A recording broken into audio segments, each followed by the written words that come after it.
ሀብታሞቹ ለ1000 ዓመታት ያህል መኖር የሚችሉበት ሰፊ ጊዜ አላቸው። ሰላማዊና የቅንጦት ሕይወት የሚመሩበት የተለየ ዓለም ለራሳቸው ፈጥረዋል።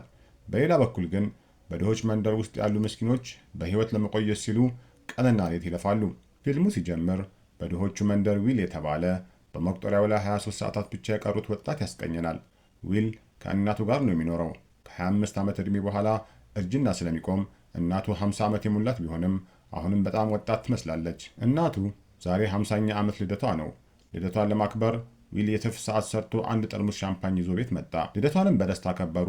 በመቀጠልም እናቱ የኤሌክትሪክ ክፍያና የባንክ ብድር እስከ ነገ መክፈል እንዳለባቸው፣ ካልሆነ ግን ቅጣት እንደሚጠብቃቸው ትነግረዋለች። በመሆኑም ሁሉንም ክፍያዎችና ብድሮችን ከፍዬ ነገ ምሽት እመለሳለሁ፣ ነገ አመሻሽ ላይ በአውቶቡሱ ማቆሚያ ላይ ጠብቀኝ ብላ ትለዋለች። ከመሄዷ በፊት ለቁርስ መብያ እንዲሆነው 30 ደቂቃ ታስተላልፍለታለች። ከዚያም ሁለቱም ወደ የሥራ ቦታቸው ይሄዳሉ።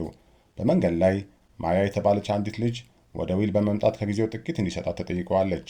ዊልም ፈገግ እያለ 5 ደቂቃ ወደ ካፕሱላ ውስጥ ያስተላልፍላታል።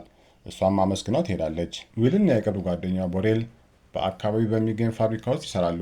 በፋብሪካ ውስጥ የምግብ ዋጋ ሁል ጊዜ የሚጨምር ሲሆን ሰዓት አልቆባቸው ወድቀው የሞቱ ሰዎችን መመልከት የተለመደ ነው። ስራ ከመጀመሩ በፊት ቡና ለመግዛት ይሄዳል። ነገር ግን የሁሉም ነገር ዋጋ በእጥፍ መጨመሩን ያስተውላል። ቀደም ሲል ቡና 2 ደቂቃ ያወጣ ነበር፣ አሁን ግን 4 ደቂቃ ሆኗል። ያለምንም ምክንያት በማንኛውም ጊዜ ዋጋ ሊጨምር ይችላል። ምሽት ላይ ዊል ከጓደኛው ጋር አንድ መጠጥ ቤት ይሄዳል። የዊል ጓደኛ በጣም ሰክሮ ነበር። በማዶ ያለውን ሰው እያመላከተው ለሁሉም ሰው መጠጥ እየጋበዘ እንደሆነ ይነግረዋል። የዊል አይኖች በሰውየው ሰዓት ቆጣሪ ላይ ሲያርፉ ሰውየው 116 ዓመታት የህይወት ጊዜ እንዳለው ያስተውላል። ዊልም ወደ ሰውየው በመቅረብ እዚህ መገኘቱ ለህይወቱ አስጊ እንደሆነና ሌቦች ጊዜውን ሰርቀው ሊገሉት እንደሚችሉ ፈጥኖም ከዚህ ቦታ ማራቅ እንዳለበት ይነግረዋል። ነገር ግን ሰውየው የዊልን ምክር ችላ ብሎ መጠጣቱን ይቀጥላል። ዊልም እንደፈራው ከደቂቃዎች በኋላ የወንበዴዎች መሪ ፎርቲስ ከባልደረቦቹ ጋር ወደ መጠጥ ቤቱ ብቅ ይላል። ሁሉም ሰው በፍርሃት መሮጥ ይጀምራል። ፎርቲስ በከተማ ውስጥ ከሰዎች ላይ ጊዜን በኃይል በመቀማት የሚታወቅ ማፊያ ነው። የዊል ጓደኛ እጆቹን ይዞ ወደ ውጭ ሊያወጣው ይሞክራል። ዊል ግን ለመሄድ ፈቃደኛ ሳይሆን ቀርቶ ምን እንደሚፈጠር ለመታዘብ ከአንድ ጥግ ቆሞ ይመለከታል። የወንበዴዎቹ መሪ ፎርቲስ ሄንሪን ለሰዓት ፍልሚያ ይጋብዘዋል። ሄንሪ ፈተናውን ይቀበላል። ነገር ግን ፍልሚያው ከመጀመሩ በፊት ወደ መጸዳጃ ቤት ለመሄድ ፈቃድ ይጠይቃል። እሱን ተከትሎ የሄደው አንድ ጠባቂ ብቻ ስለነበር ዊል አጋጣሚውን በመጠቀም ወንበዴውን መጥቶ ከጣለው በኋላ ሄንሪን ይዞ በጀርባ ያመልጣሉ። ጥቂት ብሎኮችን ከሮጡ በኋላ በድሮ ፋብሪካ ውስጥ ይሸሸጋሉ። ሕይወትህ አደጋ ላይ እንደሆነ ነግሬህ ነበር፣ ለምንድን ነው ጊዜህን እንዲህ የምታባክነው ሲል ዊል ይጠይቀዋል። ሰውየው ራሱን ሄንሪ ብሎ ካስተዋወቀ በኋላ ዊልን ዕድሜህ ስንት ነው ሲል ይጠይቀዋል። ዊልም 28 ብሎ ይመልሳል። እኔ የ105 ዓመት ሰው ነኝ። መኖር ሰልችቶኛል። በሕይወት ውስጥ ሁሉንም ነገር አጣጥሜያለሁ። ከአሁን በኋላ መኖር አልፈልግም ይለዋል። ዊልም በመገረም ምን ለማለት ፈልገህ ነው ይለዋል። ሄንሪም እንዲህ ብሎ አስረዳው። እውነቱን እናንተ የምታውቁት አይመስለኝም። በግሪንዊች ያሉ ሰዎች የሚኖሩበት በሺህ የሚቆጠር ዓመታት አላቸው። እዚህ ግን በሕይወት ለመቆየት ብቻ በየቀኑ ትለፋላችሁ። ይህንን ያደረጉት ሆን ብለው ነው። ዋጋ የሚጨምሩት እናንተ ብቻ ብዙ ጊዜ እንድታወጡና እነሱ በእናንተ ጊዜ ለዘላለም እንዲኖሩ ነው። እያንዳንዱ የሕይወታችሁ ቀን የተገነባው በድሆች ሞት ላይ ነው። እኔ ደግሞ በሌሎች መከራ ላይ የተገነባን ሕይወት መኖር አልፈልግም ብሎ ይነግረዋል። ይህንን ሲሰማ ዊል ሄንሪ በጣም ደግ ልብ ያለው ሰው መሆኑን ይረዳል። በመቀጠልም ሄንሪ ዊልን እንደኔ ብዙ ጊዜ ቢኖርህ ምን ታደርግበት ነበር ሲል ይጠይቋል። ዊልም በመቀጠል ጊዜ አልቆ እንዳልሆነና እንዳልሞት ስለምፈራ ከመተኛቴ በፊት ከእንቅልፌ ስነቃም ሆነ ስመገብ ሁል ጊዜ ሰዓቴን እፈትሻለሁ።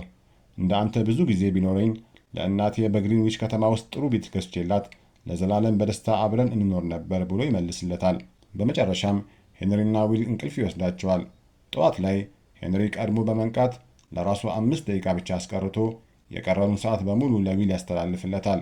ዊል ከእንቅልፉ ሲነቃ ሄንሪ እንደሌለ ያስተውላል። እንደተለመደው ወደ ሰዓቱ ሲመለከት 116 ዓመት ተጨምሮበት በማየቱ ይደነግጣል። በመስኮቱም ላይ ጊዜን በአግባቡ ተጠቀምበት የሚል የተጻፈ መልእክት ያስተውላል። ሄንሪ ጊዜውን በሙሉ እንደሰጠው ይረዳል። ወደ ውጭ ሲመለከት ሄንሪን ድልድይ ላይ ተቀምጦ ያየዋል። ወደ እሱ በፍጥነት ይሮጣል። ነገር ግን ረፍዶ ነበር። ለሄንሪ የቀሩት ጥቂት ሰከንዶች ብቻ ነበሩ። ወዲያውም ሄንሪ ሕይወቱ አልፎ ወደ ታችኛው ውሃ ውስጥ ይወድቃል። ከጥቂት ጊዜ በኋላ ዊል ወደ ቦሬል ቤት ያመራል። ጓደኛውም በዊል እጅ ላይ ያን ሁሉ ረጅም ጊዜ በማየቱ ይደነግጣል። ለጓደኝነታቸውን መታሰቢያ ይሆን ዘንድም 10 ዓመት ጊዜ ይሰጠዋል። ጓደኛውም ከልቡ ያመሰግነዋል። ጓደኛውን ተሰናብቶ ይወጣል። ከአንድ ቀን በፊት እናቱ እንደነገረችው እሷን ለመጠበቅ ወደ አውቶቡስ ማቆሚያ ይሄዳል። ይህ በእንዲህ እንዳለ እናቱ ሁሉንም ብድሮችና ክፍያዎችን ከፍላ ወደ ቤት ለመመለስ አውቶቡስ ውስጥ ትገባለች። ነገር ግን የአውቶቡሱ ታሪፍ ከ1 ሰዓት ወደ 2 ሰዓት በእጥፍ ማደጉን ትረዳለች። የቀራት 1 ሰዓት ከ30 ደቂቃ ብቻ ነበር። በሚቀጥለው ማቆሚያ ላይ ልጄ የቀረውን ጊዜ ከፍልሃል ብላ ብትለውም ሹፌሩ ግን ጊዜ ከሌለሽ በእግርሽ ሂጂ በማለት ፈቃደኛ ሳይሆን ይቀራል። ራሄል የሚቀጥለው ማቆሚያ በጣም ሩቅ እንደሆነና በእግር ለመድረስ 2 ሰዓት እንደሚፈጅ ታውቃለች።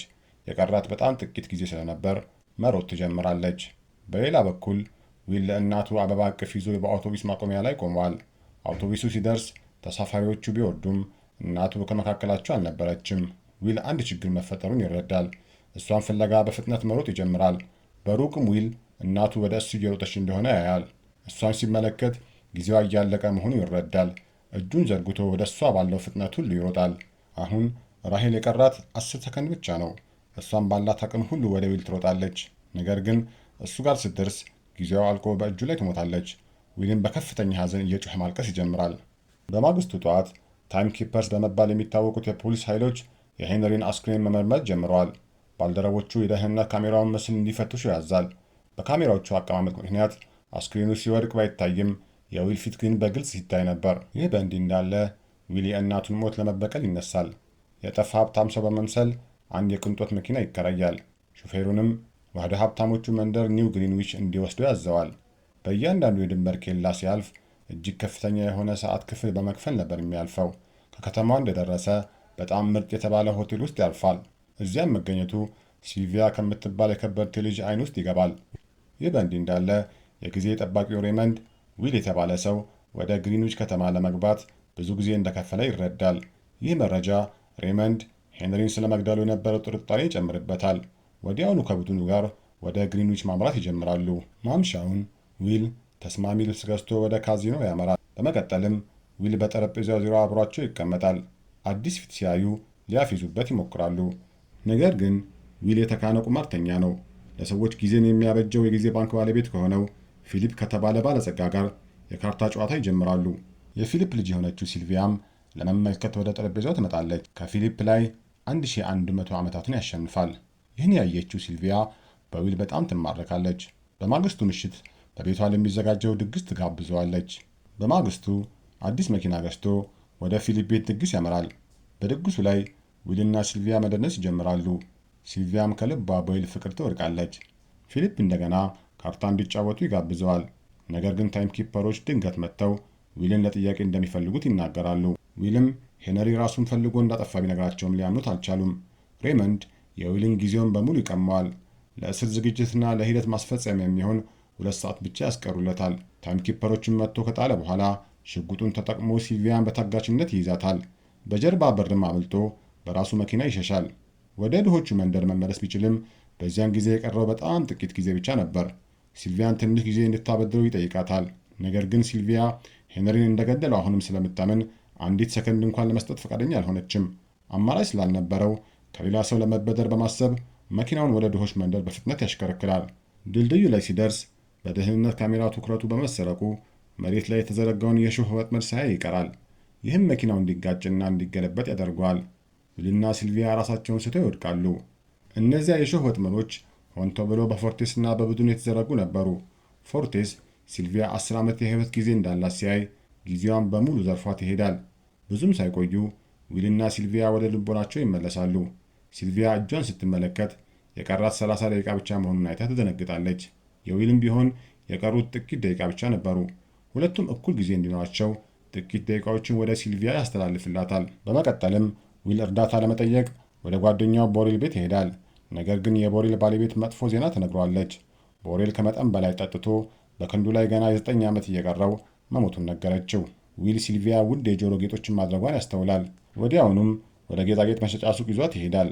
ገዢውም ምን ያህል እንደተጨነቁ ስለተረዳ ለ2 ቀን የሚሆን ሰዓት ብቻ ይከፍላቸዋል። በመቀጠልም ወደ ህዝብ ስልክ መደወያ ይሄዳሉ። ለሲልቪያ አባት ደውሎ ልጁ በህይወት እንዳለች ይነግሯል። በዚያም ሰዓት ሬመንድ ከፊሊፕ ጋር እንደነበረ ዊል ያውቅ ነበር። ዊል ሲልቪያን ለመመለስ በምላሹ 1000 ዓመት እንዲሰጠው ይጠይቃል።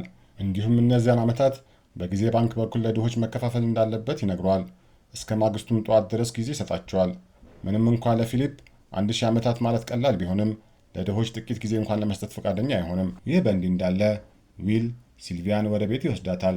በዚህ መሃል ቤተሰቦቹ የት እንዳሉ ትጠይቀዋለች። ዊልም እናቱ ጊዜ ስላለቀባት እንደሞተች ይነግራታል። ይህንን ስትሰማ ሲልቪያ በጣም ታዝናለች። ድሆች በየቀኑ በሞት ፍርሃት ውስጥ እንዴት እንደሚኖሩና ለአንድ ቀን ሕይወት ሲሉ ምን ያህል እንደሚለፉ ትረዳለች። በማግስቱ ጠዋት ባንኩ እንደተከፈተ ዊልና ሲልቪያ በመስኮት በኩል ይመለከታሉ። ነገር ግን ባንኩ ለድሆች ምንም አይነት የጊዜ ክፍያ እያከፋፈለ አልነበረም። ሲልቪያ ልቧ ይሰበራል። አባቷ ከልጁ ሕይወት ይልቅ ለጊዜ ዋጋ ሰጥተዋል። ሲልቪያ በጣም ማዘኗን ያየው ዊል ወደ ቤቷ ሊመልሳት ይወስናል። ለአባቷ ደውላ እርዳታ እንድትጠይቅ ይነግራታል።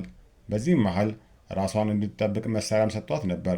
ሲልቪያ ከአባቷ ጋር እያወራች ሳለ የጊዜው ጠባቂው ሬመንድ ከዊል ኋላ በዝግታ መሳሪያ ደቅኖ እየቀረበ መሆኑን ስትመለከት በድንጋጤ በያዘችው መሳሪያ ሬመንድ ላይ ትተኩሳለች። ዊልም በፍጥነት ወደ ሬመንድ ይሮጣል። ጥይቱ የሬመንድን እጅ ብቻ ነበር የጫረው፣ ነገር ግን በከፍተኛ ሁኔታ እየደማ ነበር። ዊል የሬመንድን ሰዓት ሲመለከት የቀረው 2 ሰዓት ብቻ መሆኑን ያያል። ዊልም ለባልደረቦቹ እሱ ጋር ከመድረሱ በፊት በደም መፍሰስ ምክንያት ሊሞት እንደሚችል ይረዳል። ስለዚህም 2 ሰዓት ለሬመንድ ያስተላልፍለትና በመኪናው ያመልጣሉ። አሁን ሲልቪያ ሬመንድ ላይ ስለተኮሰችበት እሷም በወንጀለኞች መዝገብ ውስጥ ገብታለች። ሲልቪያ አሁን በዚህ ስርዓት ውስጥ ነገሮች ምን ያህል እንደተበላሹ ተረድታለች። ለድሆች መብት ለመቆምም ከዊል ጎን ለመሰለፍ ትወስናለች። ዊልና ሲልቪያ በሰረቁት መኪና ታይም ኪፐር በመምሰል የሀብታም መኪና መንገድ ላይ ያስቆማሉ። በመቀጠልም የአንዲት ሀብታም ሴት የጆሮ ጌጦችንና ሰዓቷን ይዘርፋሉ። እንዲሁም ካላት ሰዓት 1 ቀን ብቻ አስቀርተውላት በመኪናው ይሸሻሉ። የአባቷን የሰዓት ማጓጓዣ መኪና ዘርፈው ወደ ባንኩ ሰውረው በመግባት የቻሉትን ያህል የጊዜ ካፕሱሎችን ይዘርፋሉ። የቀሩትን ካፕሱሎች ደግሞ ለድሆች መንደር ያሉ ሰዎች እንዲወስዱ ተተውላቸዋል። ታይም ኪፐሮቹ እዚያ ሲደርሱ ምንም የቀረ ነገር አልነበረም። እንዲህ ካለው ግዙፍ ዘረፋ በኋላ መንግሥት በእነሱ ላይ ክፉኛ ተበሳጭቶ እነሱ ያሉበትን የጠቆመ የ10 ዓመት ጊዜ ሽልማት ያወጣባቸዋል። ይህንን የሰማው ወንበዴ ፎርቴስ ያሉበትን ማሰስ ይጀምራል። ነገር ግን ዊልና ሲልቪያ በየቀኑ መደበቂያቸውን ስለሚቀያይሩ ማንም ሊያገኛቸው አልቻለም። ዊልና ሲልቪያ በአንድ ሆቴል ውስጥ ሊደበቁ ወደዚያ ያመራሉ። ሁሉንም ክፍሎች ይከፍሉባቸዋል። ይህ በእንዲህ እንዳለ ፎርቴስና ሰዎቹ የአካባቢውን ሰዎች መመርመር ይጀምራሉ። ነገር ግን ሰዎቹ ዊልና ሲልቪያ ትልቅ ውለታ ስለዋሉላቸው አሳልፈው ይሰጧቸው አልፈለጉም። ሆኖም ፎርቴስ ከመሃላቸው አንዱን በጭካኔ ሲገድል ሲያዩ ቀደም ብለው አይቷቸው የነበረው ልጅ ለሕይወቱ በመፍራት የተደበቁበትን ሆቴል ይናገራል። በድንገት ፎርቴስ ከባልደረቦቹ ጋር ወደ ክፍሉ ሰብሮ በመግባት ሁለቱንም በቁጥጥር ስር ያውላቸዋል። አሁን ማምለጥ የማይቻል ይመስል ነበር። ፎርቴስ ዊልን ጠረጴዛ ላይ እንዲቀመጥ ያስገድደውና ለጊዜ ትግል ይጋብዘዋል። ዊል እምቢ ቢልም ባይልም እንደሚገሉ ስለተረዳ ፈተናውን ይቀበላል። እጃቸውን አጥብቆ ይያያዛሉ። ፎርቴስ የተካነ በመሆኑ በፍጥነት የዊልን እጅ ወደታች ይገለብጠዋል። የዊል ጊዜ በፍጥነት ወደ ፎርቴስ መተላለፍ ይጀምራል። ነገር ግን ዊል ምንም አይነት የመከላከል ሙከራ አላደረገም ነበር። ሆን ብሎ የተሸነፈ ይመስል ነበር። በመጨረሻም ከጊዜው 3 ወይም 4 ሰከንዶች ብቻ ሲቀሩት ዊል ድንገት ያለውን ኃይል ሁሉ አውጥቶ የፎርቴስን እጅ ወደታች ይቀለብሰዋል። ፎርቴስ በድንጋጤ አይኖቹ ይፈጣሉ። ያለውን ኃይል ሁሉ ተጠቅሞ ለመገልበጥ ቢሞክርም ከአቅሙ በላይ ይሆንበታል። ይህን ይመለከቱ የነበሩት ባልደረቦቹ አለቃቸው ሊሞት ስለሆነ በጣም ይደነግጣሉ። ዊል ይህንን መዘናጋት ተጠቅሞ በጫማ ውስጥ ደብቆት የነበረውን መሳሪያ መዞ በሰከንዶች ውስጥ የፎርቴስን ሰዎች በሙሉ ተኩሶ ይገላቸዋል። የፎርቴስም ጊዜ 0 ደርሶ ይሞታል። ዊልና ሲልቪያ ሆቴሉን ለቀው በፍጥነት ወደ ሌላ ቦታ ይሄዳሉ። በገበያ ላይ አዲስ የተለቀቀውን ሰዓት ለማስተካከል ሲባል የዕቃዎች ዋጋና የብድር ወለል በከፍተኛ ፍጥነት እየጨመረ መሆኑን ዊል ያስተውላል። ዊልና ሲልቪያ ለድሆች ያከፋፈሉት ጊዜ አሁን ዋጋ ቢስ ሆኗል። ምክንያቱም ሀብታሞቹ የኑሮ ውድነትን በከፍተኛ ሁኔታ ጨምረውታል። ይህን ያየ ዊል የመሸነፍ ስሜት ይሰማዋል። በማግስቱ ፊሊፕ በሁኔታው ተጨንቆ ከተለመደው በላይ በብዙ የግል ጠባቂዎች ታጅቦ ወደ ሥራ ይሄዳል።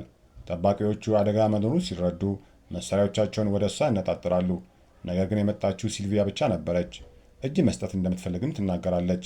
ፊሊፕም አምኗት ሊቀበላት ሲዘጋጅ ድንገት ከጠባቂዎቹ በስተጀርባ ተደብቆ የነበረው ዊል ብቅ ብሎ መሳሪያውን በፊሊፕ ላይ ይደቅንበታል።